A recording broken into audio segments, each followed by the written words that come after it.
근데 사실 그 작품 외에도 정말 세계적인 마크 샤갈 작품을 비롯해서 한국의 또 유명한 김한기 작품 무제의 작업이 또 첫날 판매되었고, 김창렬, 박서보, 뭐 이완 또 이건용 선생님 작품들은 정말 그 웨이팅이 이렇게 있을 정도로 굉장히 인기가 많았습니다. 그래서 국내외 그 정상의 110개 갤러리들이 정말 최고 수준의 그런 네. 작품들을 가지고 선보이기 때문에 이번 기회에 정말 많은 분들이 미술품에 대한 그런 갈증이랄까 할까요? 그걸 해소하는 그런 시간이 되었습니다.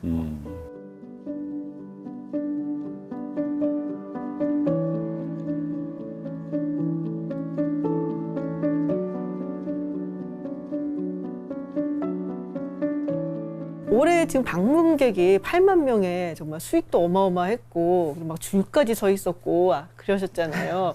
네네. 올해 유독 이렇게 대중들이 또 몰렸던 이렇게 인기가 많았던 이유가 있을까요? 아무래도 뭐 그런 추세는 코로나로 인해서 이렇게 사람들이 여행에 좀 제한을 가지고 있다 보니까 좀 미술관이나 또 이렇게 갤러리 전시를 보러 다니면서 미술품에 대한 어떤 관심 이런 것들도 많아졌고요. 셀럽들이나 인플루언서들이 올리는 그 SNS 그런 걸 통해서 작품들을 보면 나도 그런 작품 이렇게 저절로 좋아진다고 할까요? 그런 것도 있고, 또 아시겠지만 최근에 이건희 회장님의 그 컬렉션이 공개되면서 일반 기업가들이나 네. 또 일반인들에게도 굉장히 큰 그런 어떤 동기부여가 된 것 같아요.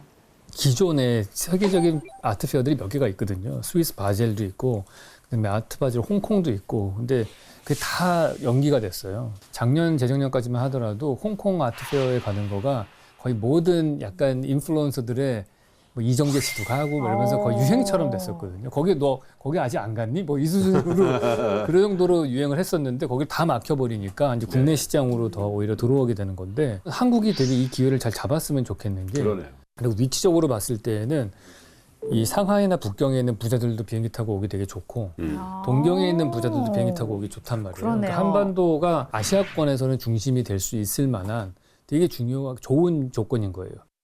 그 이제 아트페어 이런데 뭐 빨간 딱지가 붙는다면서요. 네. 팔리면은. 네네. 예. 이번에 많이 팔렸다고 들었어요. 네, 잘 맞아요. 됐나요? 네. 좀 350억 원. 350억이요. 뭐 정말. 정말 그 첫날부터 그 마크 샤갈을 비롯해서 결국 바세딜치가 작년에도 판매가 됐거든요. 그 작품이 아마 올해 그 3m나 되기 때문에 가격이 한 140만 유로, 그래서 한 18억 정도. 네. 그리고 마크 샤갈은 200만 불에 판매가 되었고요. 그 외에도 영국의 조각가인 안토니 곰니 두 점이 다 판매가 되었고, 마지막 날 설문조사를 하게 되는데 거의 한 80개 갤러리가 그 작품 판매액을 이렇게 적어내셨더라고요. 그걸 조사하니까 거의 뭐 한 2, 30억 정도 됐어요. 그래서 나머지 한 30개가 주로 제일 작품을 판매 많이 한 그 갤러리, 메인 갤러리들이 전부 안 적어내셨어요. 근데 저는 그 갤러리에서 어떤 작품들이 팔렸는지 다 알고 있거든요. 네. 안 써내도 나는 알고 있다. 네, 네. 그래서 저희가 사실은 이번에 굉장히 좀 금액을 뭐 이렇게 오히려 좀 차감시켜서 보수적으로. 네. 실제로는 더 팔렸겠네요. 네네. 그 제가 늘 궁금했던 것 중에 하나가 미술의 경제적 가치는 어떻게 결정되는가이거든요. 그래서 제가 전 세계에서 지금까지 가장 비싸게 네. 경매가 된, 아시죠? 네. 레오나르도 다빈치의 살바토르 문디라는 작품이 네. 있는데, 그게 네. 2017년인가요? 크리스티 경매에서 4억 5,030만 달러. 한국 돈으로 얼마입니까? 우리 돈으로 뭐 5천억? 5천억 가까이 되는 거죠. 그 작품을 제가 보여드릴 테니까 네. 잠깐만 기다리십시오. 네. 뭔가 집에 갖고 계실 것 같아요. 오, 우와. 우와. 우와. 자, 느낌이 오십니까? 이게요, 1958년도에 소더비 경매에서 얼마짜리였냐면은 45파운드였어요. 그럼 얼마입니까? 45파운드면 뭐 6만 원? 6, 7만 원? 6, 7만 원? 6, 7만 원 정도? 예. 네. 근데 그때 당시에 워낙 덧칠이 심해지고 막 그래가지고 이게 그냥 원오브 성화 중에 하나겠지 이렇게 했는데 이걸 잘 복원을 해보니까 레오나르도 지금 공인된 거죠 어쨌든. 아니에요. 이거를 이제 그때 누가 샀냐고 막 그랬었는데 나중에 알고 봤더니 이게 빈살만 사우디 왕세자였어요. 그러니까 다빈치 공방에서 나온 거는 맞는 것 같은데 마지막 터치 파이널 이것만 다빈치가 좀 해준 게 아니냐라고 얘기들을 하고 있는 중이고 빈살만이 아무 말도 안 하고 있어 근데 지금. 우리 중에서는 우리 이사장님이 제일 조회가 내가 있으시니까 들은 뉴스예요. 그래서 의견을 한번 여쭤봐요. 알려주세요.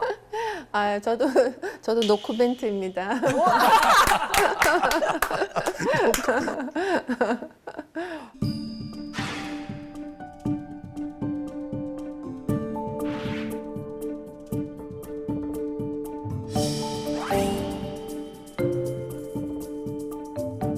이게 정말 레오나르도 다빈치의 작품인지 아닌지는 사실 모르죠. 네. 그런데 이제 전문가의 그 관점에서 가능성에 대해서 인정한 거고 그 가능성에 대해서 어떤 소장자가 그걸 수긍하고 이거 받았는데 사실 경제적 가치와 예술적 가치 또 소장자가 갖고 있는 부여한 가치는 각기 다르니까 네. 물론 그 미술품의 그 가치라는 것은 그 같은 작가의 작품이라고 하더라도 그 작품의 재료나 또 색상 그리고 또 제작된 그 시기에 따라서 그 가치가 달라지는 것이거든요.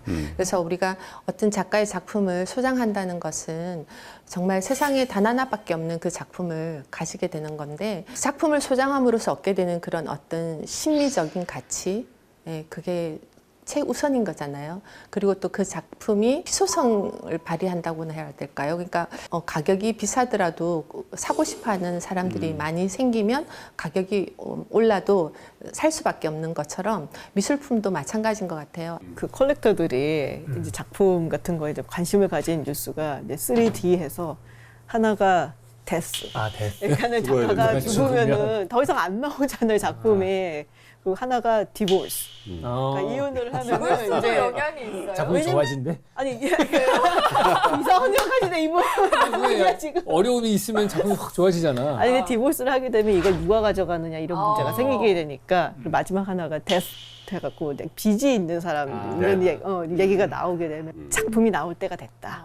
그리고 이제 올라간다. 뭐 이러면서 그렇게 막 뛰어든다 이런 얘기가 있어요. 우리가 그 작품을 바라볼 때 어떤 경제적인 가치 이것만 보는 것은 저는 아니라고 생각을 하지만 어쩔 수 없이 그 작품의 그 가치가 점점 올라갈 수밖에 없는 그런 시대인 것 같습니다.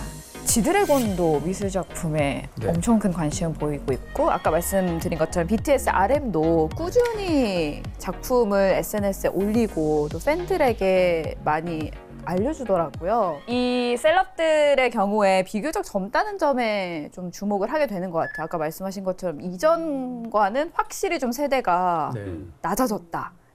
네, 저희도 기존 관람객들이 원래 50대에서 60대였다면 요즘은 그 20대에서 40대 사이로 이렇게 확장되어 있는 느낌이 확연히 알 수 있었어요. 그래서 요즘 젊은 사람들이 자기가 소장하고 싶은 그 작품을 고르는 모습 그런 것을 볼 수가 있었어요. 그래서 갤러리 측에서도 뭐 예전에는 젊은 사람들이 들어오면 별로 이렇게 막 열심히 설명하려고 안 하고 그래 뭐 사진 찍고 가세요 뭐 이런 태도였다고 하면 요즘은 뭐 정말 반기고 진지하게 설명하고 네 그래서 작품을 굉장히 사는 젊은이들이 많았던 것 같아요. 그 MZ 세대가 작품을 선택하는데 그들만의 특징이 있을 것 같아요. 아무래도 기성세대들은 좀 안전하고 투자 가치가 있는 그런 작품을 선호하게 된다면 젊은 컬렉터층들은 뭔가 이렇게 좀 강렬한 그런 감동을 받는 그러니까 뭐 미디어 작품에도 이렇게 많이 좋아하고 예를 들면 올해 저희 아트부산에 그 스트리트 아트의 그 108점을 가져온 갤러리가 있었는데 그 작품들이 전부 다 솔드아웃 됐어요.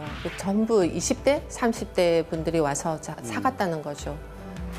왜냐하면 저만 해도 사실 정말 거장의 작품들은 좀 범접하기 어려운 그렇죠. 느낌이 그렇죠. 있잖아요. 네. 그러다 보니까 오히려 내가 내 마음에 드는 작가를 발굴해서 뭔가 그 작품을 보유했을 때 네. 이게 언제 어떻게 될지 모르니까 네. 뭔가 되게 팔로우하게 되는 것 같아요. 우리나라만의 일이 아니고 사실은 이제 굉장히 많은 국가들에서 일어나는 일인 것 같긴 해요. 2021년에 아트마켓 보고서라는 게 나왔는데 보니까 이제 밀레니얼 세대들 이런 세대들 뭐 영국, 미국, 뭐 중국 뭐 이런 나라들에서 굉장히 이 예술 작품들을 많이 사려들였던 거예요. 그러니까 자기는 이제 부모 세대, 베이비 부모 세대보다 한 2배 이상. 사실 집도 너무 많이 올라 있고 주식도 너무 많이 올라 있고 뭐 금이라든지 이런 것도 다 많이 올라 있기 때문에 우리가 할 수 있는 투자가 뭔가 이런 것도 본 것 같고 근데 제가 듣기로는 2007년, 8년 그때도 되게 젊은 세대들이 많이 했대요. 그러다 금융위기가 온 네, 거예요. 그러다 금융위기 네. 와갖고 잘 안 되는데 지금하고 그때하고 다른 거는 지금의 젊은 세대들은 공부를 하고 온다는 거예요. 정말로 사야지 딱 마음 먹고서는 앞으로 발전 가능성이 있어 보이는 신진 작가들을 발굴하는 데도 굉장히 네, 관심이 맞아요. 많더라고요. 1인 가구가 늘면서 자기만의 공간이 이제 많이 생겼는데 거기에 뭔가 카피를 걸면 뭔가 굉장히 슬퍼지는 그런 느낌이니까 우리 어렸을 때는 뭐 당연히 무슨 영화에 카피 거는 거를 그냥 달력 자연스럽게 달력 걸어갔어. 그렇죠. 진짜 이것도 막 그런 거 했는데 포스터. 요즘 젊은 세대는 그런 거 하는 걸 너무 구리게 생각하는 거예요. 그래서 안 알려줬어도 몇 개 없는 맞아요. 오리지널을 내가 갖고 싶다라는 그런 게 세대적인 굉장히 특징인 것 같아요. 미술관을 이렇게 다 전시를 관람하고 빠져놓으면 마지막에 그 아트샵이 나오잖아요. 거기서 뭐 작은 돈으로 이렇게 뭐 방에 걸어놓을 수 있는 포스터라든지 뭐 여러 가지 아트 상품들을 사면서 그 아트에 점점 가까워지다 보니까 그게 좀 많이 이렇게 확장되어 가는 것 같습니다. 저는 그런 것도 있는 것 같아요. 그러니까 아티스트들이 되게 가까이 가려고 노력하는 것도 많이 작용을 한다고. 그러니까 예전 같았으면 사실 네. 이제 좀 약간 명성이 있거나 뭐 뜨게 되는 이런 아티스트들이 좀 약간 고답적인 것도 있거든요. 뭐 약간 뭐 약간 이런 게 있는데 최근에 젊은 아티스트들은 그렇죠. 굉장히 소통을 많이 하려고 해요. 그러니까 본인들이 아직은 그 경제에 못 일어서도 있겠지만은 이게 정말로 소중한 나의 오디언스다라고 생각하니까 SNS든지 뭐든지 통해서 소통을 정말로 많이 하려고 들고 그러니까 훨씬 더 가까워졌다는 그런 느낌이 들더라고요. 예술가하고 대중하고. 저도 제가 그림을 산 어떤 영국 화가가 있는데 그 사람의 인스타를 팔로우 하거든요. 그럼 자기가 최근에 그리고 있는 작품이 뭔지, 내 그림이 요즘에 어디 전시되는지 이런 거를 계속 실시간으로 올려요. 그러면 그 사람의 성장하는 과정들을 제가 옆에서 관찰을 하는 거잖아요. 그리고 나도 여기에 일조한 사람이 되고 저 사람 그림이 더 비싸게 팔렸으면 좋겠고. 누구예요? 올리버 비어라고 있습니다.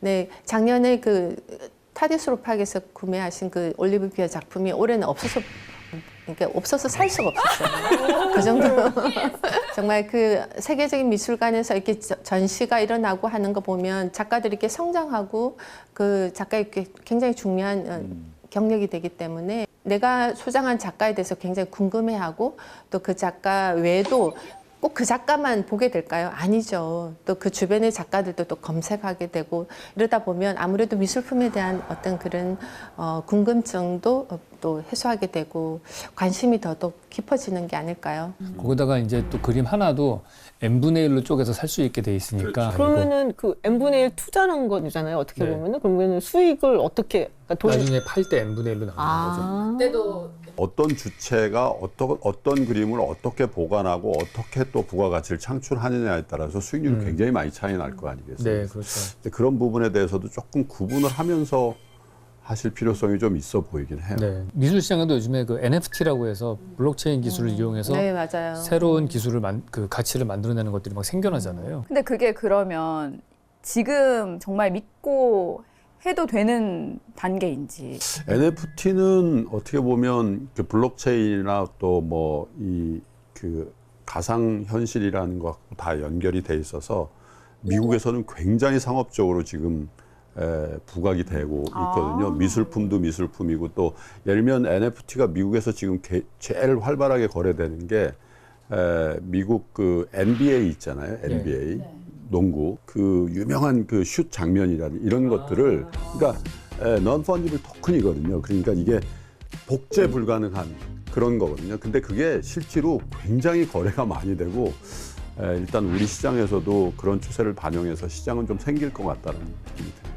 이번에 또 그 뱅크시의 작품을 원화를 불을 태워서 NFT로 이렇게 또 맞아요. 네, 경매 나왔는데 그것도 거의 하나로 한 4억에 판매가 되었거든요.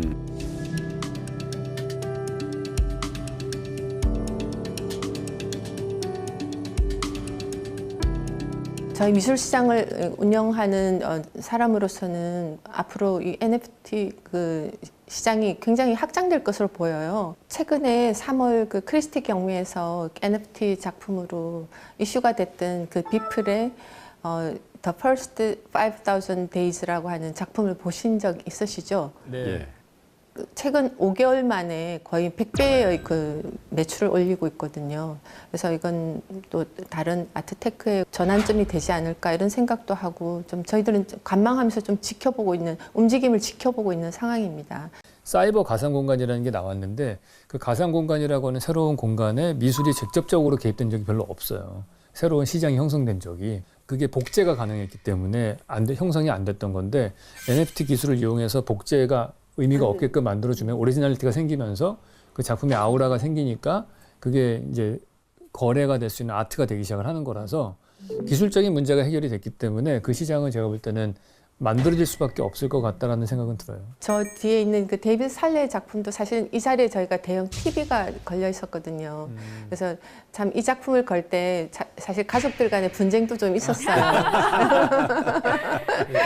그랬는데 뭐 지금 NFT가 이렇게 또 활성화되면은 다시 TV를 걸어놓고 자기가 블록체인으로 구매한 그 작품들을 이렇게 영상으로 계속 볼 수 있는 그런 또 시대가 오지 않을까. 저처럼 이제 초보 컬렉터로 작품을 투자하려는 사람들이 많아지는 추세잖아요.